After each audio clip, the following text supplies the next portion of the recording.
Okay, let's look at another problem. Andy made 400 crab pots. He sold 198 of them. How many crab pots does he have left? Well, Miss Garza is going to make a strip diagram because she really likes strip diagrams. Remember, I'm going to write this a lot, so we just remember, this is our whole, this is our parts.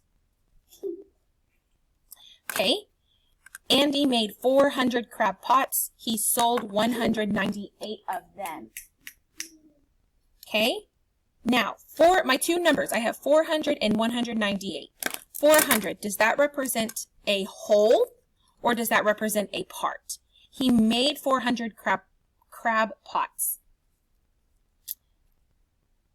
That is a whole.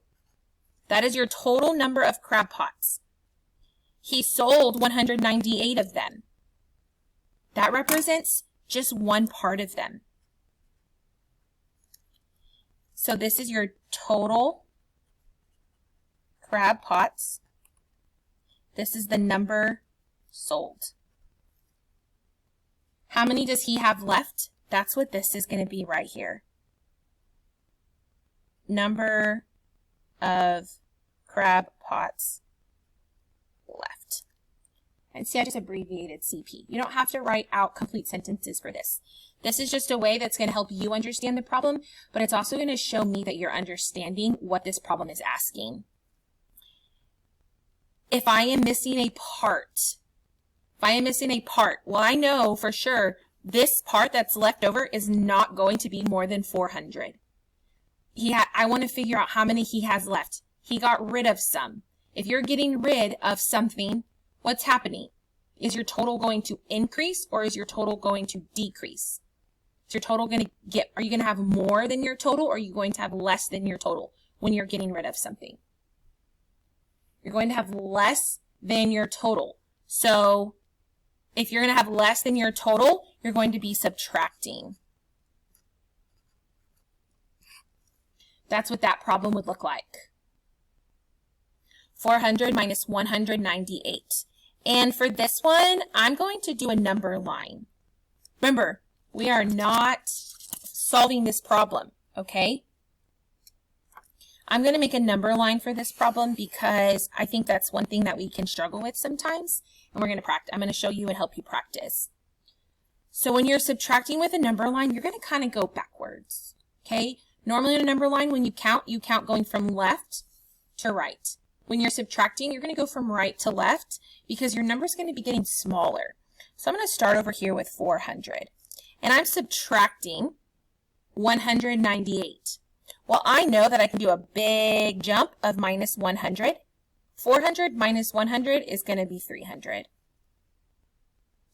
Then I have 90. So I've already subtracted, so I'm going to keep track of what I'm subtracting. Now I have 98 left. Well, that's kind of weird to subtract on a number line, so I'm going to break it up. I'm going to take away 50 because I know 300 minus 50 is 250.